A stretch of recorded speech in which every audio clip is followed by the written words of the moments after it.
आज हम देश के कुछ स्वयं नियुक्त और स्वघोषित इतिहासकारों के शब्दों के खेल के बारे में बात करेंगे और आपको बताएंगे कि कैसे इन इतिहासकारों ने अलग अलग हथकंडे अपनाकर हमारे इतिहास को मुगलों और अंग्रेजों की महानता से रंग दिया और हमारे सच्चे योद्धाओं और नायकों को किताब के किसी कोने में जगह देकर खानापूर्ति कर दी। दिल्ली में भारी बारिश की वजह से मुबारक बेगम मस्जिद की ढहने की खबर सबने सुनी ही होगी। इस पर भारतीय वामपंथी और अंग्रेजी प्रेमी लिबरलों के प्रिय इतिहासकार विलियम डलरिम्पल ने ट्वीट करते हुए लिखा कि दिल्ली से एक बुरी खबर आई है, मुबारक बेगम मस्जिद अथवा रंडी की मस्जिद टूट गई है। इसके बाद डलरिम्पल मुबारक मस्जिद के बारे में लिखते हैं कि मुबारक बेगम सर डेविड अक्टरलोनी की पत्नी थी। शुरुआत में वो पुणे की एक ब्राह्मण लड़की थी, फिर उसने दिल्ली की ओर अपना रास्ता ढूंढ लिया और इस्लाम में धर्मांतरित हुई और अक्टरलोनी से शादी की, जिन्होंने उसके नाम पर महान मुबारक बाग मस्जिद बनाया। लेकिन मुबारक बेगम मस्जिद को लेकर किए गए अपने ट्वीट में डलरिम्पल ने खुद सहित उन सभी इतिहासकारों की मंशा और मनोवृत्ति को सबके सामने लाने का काम कर दिया, जिन्होंने इतिहास में तुर्क, मुगलों और अंग्रेजों के कुकृत्यों को अलग अलग हथकंडे अपनाकर ढकने का काम किया है। डलरिम्पल के ट्वीट को ध्यान से पढ़े तो इसमें एक बात गौर करने वाली है कि उन्होंने मुबारक बेगम के बारे में लिखा कि वो पुणे की एक ब्राह्मण लड़की थी, फिर उसने दिल्ली की ओर अपना रास्ता ढूंढ लिया। ये वाक्य बड़ा ही महत्वपूर्ण है क्योंकि यही वाक्य डलरिम्पल जैसे फर्जी इतिहासकारों की असलियत की पोल खोलेगा। क्योंकि इस घटना की वास्तविकता की बात करें तो 12 साल की मासूम बच्ची का पुणे से अपहरण किया गया, उसकी दिल्ली के कोठों में तस्करी की गई और उसे उपहार के रूप में अक्टरलोनी नाम के एक ऐसे अय्याश अंग्रेज को सौंप दिया गया जिसने दिल्ली में अपने यौन संबंध बनाने के लिए 13 रखेलों का हरम बनाया था। लेकिन हमारे इस जमाने के फिरंगी साहब ने शायद सोचा होगा कि इतनी लंबी कहानी क्यों लिखनी है, अक्टरलोनी तो अपना आदमी है और ऐतिहासिक सच्चाई पेश करने का कोई ठेका तो मैंने लिया नहीं है। चलो यह लिखता हूँ कि इस लड़की ने पुणे से दिल्ली तक अपना रास्ता ढूंढ लिया और वहां धर्मांतरित होकर उसने शादी कर ली। इनके इस सिद्धांत के हिसाब से अफ्रीकी अमेरिकी समुदायों को गुलाम नहीं बनाया गया, उनकी अफ्रीका से तस्करी नहीं की गई, उनका बलात्कार और शोषण नहीं किया गया, बल्कि उन्होंने इस नए जीवन की ओर अपना रास्ता ढूंढ लिया। ऐसे ही शब्दों के जोड़ तोड़ और हेर फेर पर आधारित हमारे देश का इतिहास, जो उपनिवेशवादियों और उनके चापलूसों द्वारा लिखी गई है। ऐसे ही कुछ अंग्रेजों की औलादों और स्वघोषित इतिहास के ज्ञाताओं, जिन्होंने भारत को कम और पश्चिमी इतिहास, दर्शन शास्त्र और मूल्यों के बारे में ज्यादा पढ़ा, ऐसे ही लोगों ने हमारा इतिहास लिखा और हमारे इतिहास में अंग्रेजों और मुगलों की हैवानियत और क्रूरता को छिपाने का काम किया। इतना ही नहीं, इन इतिहासकारों ने अंग्रेजों को भारत को सभ्य बनाने का श्रेय भी दिया और मुगलों को महान और उदारता का प्रतीक बनाया। मुबारक बेगम को लेकर विलियम डलरिम्पल का ट्वीट इन फर्जी इतिहासकारों के करतूतों का सटीक उदाहरण है।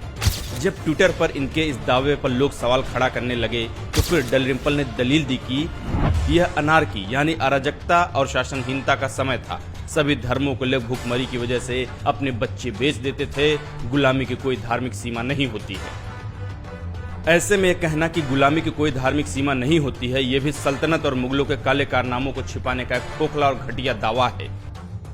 क्योंकि तुर्क मामलुक सल्तनत, जिसे इतिहासकार गुलाम वंश कहते हैं, और मुगल राज के दरबारी इतिहासकारों ने अपने दस्तावेजों में गर्व से लिखा है किस प्रकार उस समय के शासक अपने शाही खजाने को बढ़ाने के लिए युद्ध जीतकर या लगान न भरने के इल्जाम पर लाखों काफिरों को गुलाम बनाकर उन्हें हिंदुस्तान के बड़े बड़े शहरों में, उज्बेकिस्तान के बाजारों में गुलामों के तौर पर बेच देते थे। फतवा आलमगिरी के अंतर्गत काफिरों को गुलाम बनाना और उनके मताधिकार और मानवाधिकार को छीनना राज्य विधि और इस्लामी कानून दोनों में निहित किया गया। वहीं आपको बता दें कि प्राचीन काल के यूनानी राजदूत और इतिहासकार मेगास्थनीज ने चंद्रगुप्त मौर्य राज्य के बारे में लिखा था कि भारत में गुलामी की परंपरा तो क्या, इसका नामो निशान भी नहीं था। और यह भी समझिए कि छत्रपति शिवाजी महाराज ने सन 1677 में हिंदवी स्वराज की राज्य नीति में गुलामों के कारोबार और तस्करी पर प्रतिबंध की घोषणा की थी। ऐसे में डलरिम्पल कैसे दावा कर सकता है कि गुलामी की कोई धार्मिक सीमा नहीं थी। ये ऐसे फर्जी बुद्धिजीवियों का अंग्रेजों और मुगलों की हैवानियत को क्लीन चिट देने का दूसरा हथकंडा था। यहाँ ये बच्चों के अपहरण और तस्करी, उनके साथ यौन संबंध बनाने के लिए उन्हें गुलाम और रखेल बनाकर बेचना, उनका जबरदस्ती धर्मांतरण करवाना, उनके साथ बलात्कार जैसी हैवानियत के पीछे भी ये दोष अंग्रेजों या मुगलों को नहीं बल्कि उन बच्चों के गरीब और बेचारे माता पिता को दे रहे हैं।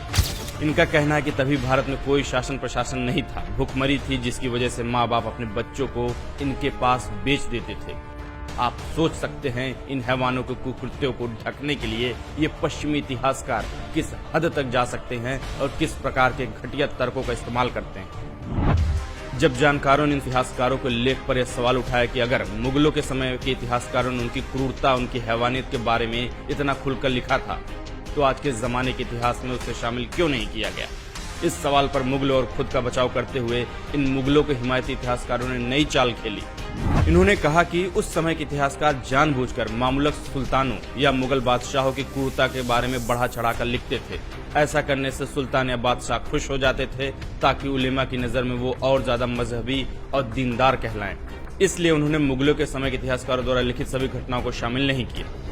लेकिन सवाल ये उठता है, ये आज के जमाने के लेखक कौन होते हैं ये तय करने वाले कि इतिहास में क्या लिखा जाएगा और क्या नहीं। इतिहासकार के रूप में बैठे इन मुगलों और अंग्रेजों के चापलूसों का क्या हक बनता है कि वो उनके कुकृत्यों को ढकने के लिए उस समय के इतिहासकारों द्वारा लिखे गए दस्तावेजों को अपनी विचारधारा और सहूलियत के हिसाब से आकलन करें और उससे मुगलों की क्रूरता और हैवानियत वाला हिस्सा छांट कर केवल उनकी वाहवाही वाला भाग शामिल करें। इन लिबरल और सेकुलर इतिहासकारों के एक पसंदीदा कश्मीरी क्रांतिकारी शहला राशिद ने कहा है कि मुसलमान कभी झूठ नहीं बोलते। फिर इन इतिहासकारों ने कैसे मान लिया कि सल्तनत और मुगल काल में सब के सब मुसलमान इतिहासकारों ने अपने दस्तावेजों में झूठ लिखा होगा। अफ्रीकी क्रांतिकारी संकारा ने कहा था, जन शत्रु वो है जो जनता को अज्ञानी रखता है। जब तक हमारे देश में से स्वनियुक्त ठेकेदारों और फिरंगियों के मुंशियों और सिपाहियों की झूठी निष्ठा रहेगी, हमारी स्वतंत्रता संपूर्ण नहीं होगी। स्वराज के बिना स्वतंत्रता अधूरी है और स्वाभिमान के बिना स्वराज्य भी अधूरा है। तो क्या आपको अभी भी नहीं लगता है कि हमें अपने इतिहास को दोबारा पलट कर देखने की जरूरत है और इन पक्षपाती और तथाकथित सेकुलरवादियों द्वारा लिखे गए झूठ और कुतार्किक बातों को फिर से सही करने की जरूरत है, ताकि हमें अपने पूर्वजों के साथ हुए क्रूरता और हैवानियत का भी ज्ञान हो और देश के सच्चे योद्धाओं की गौरवगाथा पर भी अभिमान हो।